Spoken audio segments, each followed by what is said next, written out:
ముళ్ళును ముళ్ళుతో తీయాలన్నట్టు నువ్వు చిల్లర మాట్లాడితే మాకు కూడా కొన్ని సందర్భాల్లో తప్పలేదు. We are compelled, we are forced to talk like that.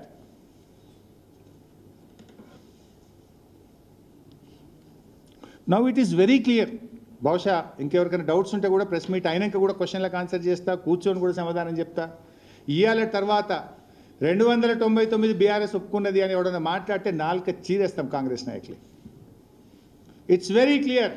299 అనేది కాంగ్రెస్ పార్టీ చేసిన పాపం రేవంత్ రెడ్డి చెప్పకనే చెప్పిండు.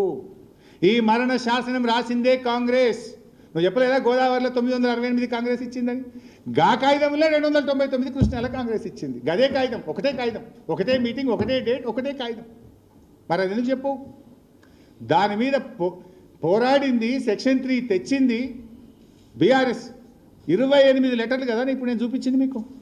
28 meetings we raised for 50-50. Finally we got the award. ఇప్పుడు తెలంగాణ వాదనలు అయిపోయినాయి. నెక్స్ట్ ఆంధ్రప్రదేశ్ వాదనలు అయితే ఇంకొక 6 నెలల ట్రిబ్యునల్ అవార్డు వస్తుంది. 6 నెలలు గట్టిగా తనలాంటి 6 నెలలు వస్తుంది. అయిపోయా. నువ్వు గా పని చేయమంటే గీ చిల్లర ముచ్చటైందా Revanth Reddy? Now I think 299 512 is clear. Banakacherla is clear.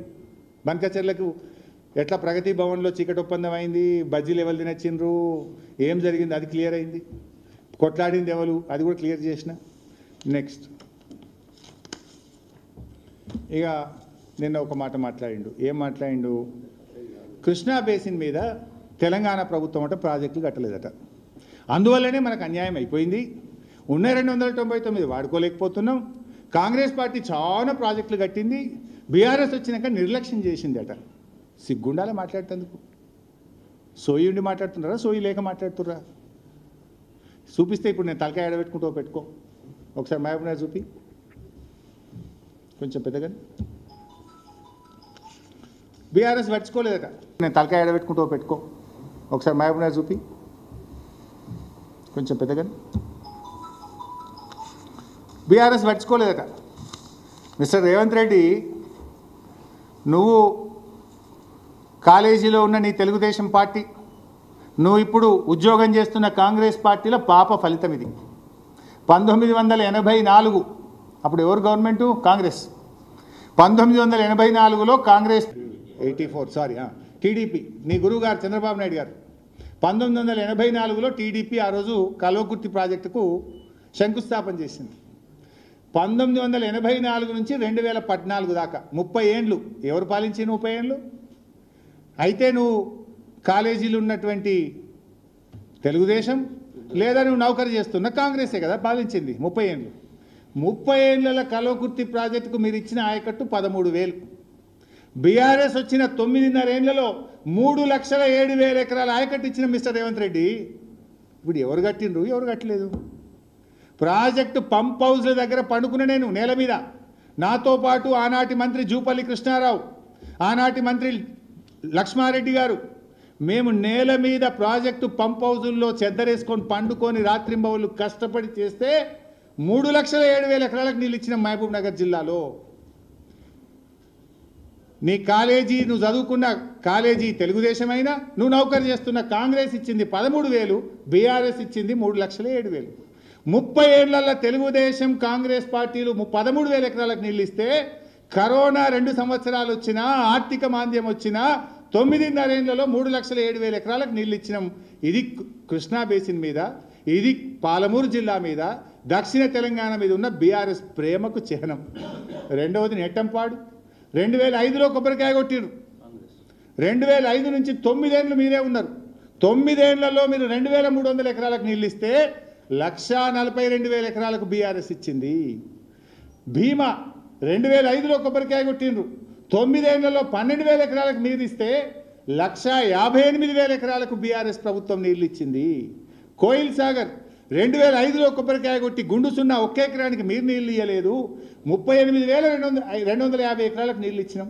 Tummilla 55,600. అదేవిధంగా మోడర్నైజేషన్ ఆఫ్ జూరాల, దాన్ని పెంచినాం 1,07,000 ఎకరాలకు.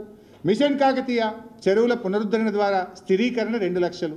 ఒక్క మహబూబ్ నగర్ జిల్లాలో 10,08,000 ఎకరాల ఆయకట్టు మేము కొత్తది స్థిరీకరణ కింద సాధించాం. 10,08,000 ఎకరాలు. ఇక మీరు చేసిందేమో 27,000 ఎకరాలు మీ గొప్పతనం 27,000. ఇక రేవంత్ రెడ్డి అంటాడు కాంగ్రెస్ ప్రాజెక్టులు బాగా కట్టింది, బీఆర్ఎస్ నిర్లక్ష్యం చేసింది. ఇప్పుడు ఎవరు నిర్లక్ష్యం చేసిన దానికే ఎడబెట్టుకుంటావు? ఇప్పుడు ఎడబెట్టుకుంటావు చెప్పు. 4,000 కోట్లకు పైగా ఖర్చు పెట్టి మారోసు ఒక 4 ప్రాజెక్టులకే 4,000, మళ్ళీ చెరువులది వేరే, మోడర్నైజేషన్ వేరే, తుమ్మిళ్ళ వేరే, దాదాపు 5-6 వేల కోట్లు ఖర్చు పెట్టి మేము 10 లక్షల ఎకరాల ఆయకట్టును మేము మహబూబ్ నగర్లో తెచ్చింది బీఆర్ఎస్. నీ కాలేజీ తెలుగుదేశం, నీ నౌకరు చేసే కాంగ్రెస్ తెచ్చింది 27,000. ఇంకేం మాట్లాడతావు ఇంకా పొద్దుగాలేసి. నెక్స్ట్ పాలమూరు రంగారెడ్డి. అదే మహబూబ్ నగర్ జిల్లాలో మన హక్కులు పొందాలని పాలమూరు రంగారెడ్డి ద్వారా 12 లక్షల ఎకరాలు నీళ్లు రావాలి. మహబూబ్ నగర్ జిల్లా, రంగారెడ్డి జిల్లా కరువు ప్రాంతాలను సస్యశ్యామలం చేయాలని ఆ రోజు మేము దాదాపు 28,000 కోట్ల రూపాయలు ఖర్చు పెట్టినాం. ఇదే చంద్రబాబు నాయుడు మోకాళ్ళల్లో మా కాళ్ళల్లో కట్టెలు పెట్టిండు, అడ్డం పడ్డాడు. అనేక లెటర్లు రాసి ఢిల్లీకి చంద్రబాబు నాయుడు గారు రకరకాల ప్రయత్నాలు చేసిండ్రు. ఇదే కాంగ్రెస్ పార్టీ నాయకులు సుప్రీంకోర్టులో గ్రీన్ ట్రిబ్యునల్లో కేసు వేసిరు తెలంగాణలో, ఈ ప్రాజెక్ట్ అయితే కేసీఆర్కి ఏడ పేరు వస్తుందో అని.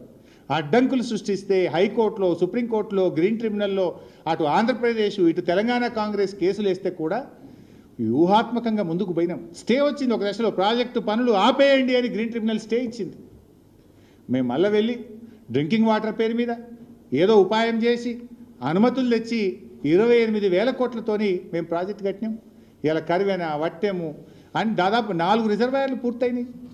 ఇలా కట్టుకొత్తుతో నీళ్ళు వస్తాయి. ఏడాది అర్థమైంది, 20 నెలలు అయింది నీ గవర్నమెంట్ వచ్చి.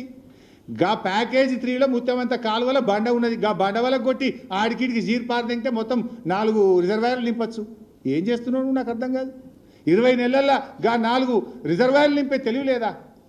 మేము 4 పంప్ హౌజులు పూర్తయినాయి, 4 రిజర్వాయర్లు పూర్తయినాయి, 28,000 కోట్లు ఖర్చు పెట్టి పాలమూరు జిల్లా కోసం మేము పనిచేస్తే గా ముత్తమంతా ప్యాకేజ్ 3లో బండ వరకు కొట్టి ఆడికిడికి జీర్ పారేయక దానికి 20 నెలల నుంచి ఏదో మీనవేషాలు లెక్క పెడుతున్నావు.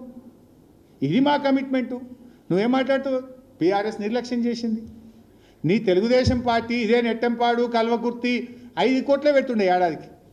బడ్జెట్లో 5 కోట్లు పెడుతుండే చంద్రబాబు నాయుడు. ఆయననేమో నీకు బంగారు బాత లెక్క కనబడుతుంది, బంగారం లెక్క కనబడుతుంది చంద్రబాబు. మేమేమో 1000 కోట్లు ఖర్చు పెట్టి 3 లక్షల ఎకరాలకు నీళ్ళు ఇస్తే మేమేం పని చేయలేదంటావు నువ్వు. ఇప్పటికైనా పాలమూరు మీద దృష్టి పెట్టు, వెంటనే ఆ ప్రాజెక్ట్ పూర్తి చేయాలని చెప్పి మేము బీఆర్ఎస్ పార్టీ పక్షాన కాంగ్రెస్ పార్టీని డిమాండ్ చేస్తూ ఉన్నాం. ఇలా నీళ్ళ మీద మా నిజాయితీ ఇప్పుడు ఏందో మీరు చూసింది కదా.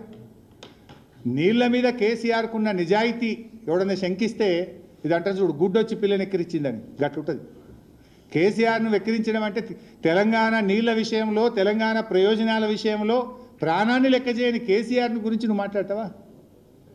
రేవంత్ రెడ్డి మాట్లాడడం అంటే గుడ్డొచ్చి పిల్లని ఎక్కిరించినట్టు.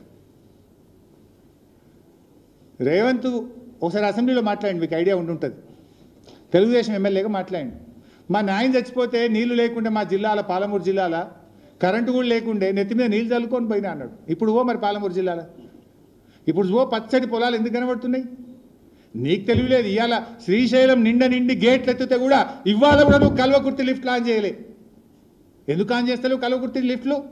మోటార్ చాలు చేస్తే ఆ 3 రిజర్వాయర్లు నిండి చెరువులు నింపుకోవచ్చు కదా. 15-20 రోజులు శ్రీశైలంలో నీళ్ళు రావట్టి, 20 రోజుల నుంచి నీళ్ళు వస్తే కూడా మోటార్లు ఆన్ చేస్తలేవు. నీళ్ళు పోతున్నాయి, వాడు అటు వెనకకెళ్ళి పోతిరెడ్డిపాడు లావట్టి అటు కొట్టుకపోతుండు, ఇటు కిందికి పోతున్నాయి. నువ్వు ఎందుకు కల్వకుర్తి మోటార్లు ఆన్ చేస్తలేవు? ఎందుకు రిజర్వాయర్లు నింపుతలేవు? ఎందుకు చెరువులు నింపుతలేవు అని అడుగుతున్నా. నువ్వేమో మన ఆయన చచ్చిపోతే నీళ్ళు చల్లుకొని పోయినా బోర్ పోయలేదు అన్నావు. మరి ఇప్పుడు బోర్ ఎంత ఫుల్ పోతుందో నువ్వు చేసిందైతే ఏం లేదు కదా. ఇప్పుడు అదే బోర్ ఒత్తుపో ఎంతగానో పోతుందో చూస్తుంది. 3 ఇంచులు పోతుంది ఇప్పుడు.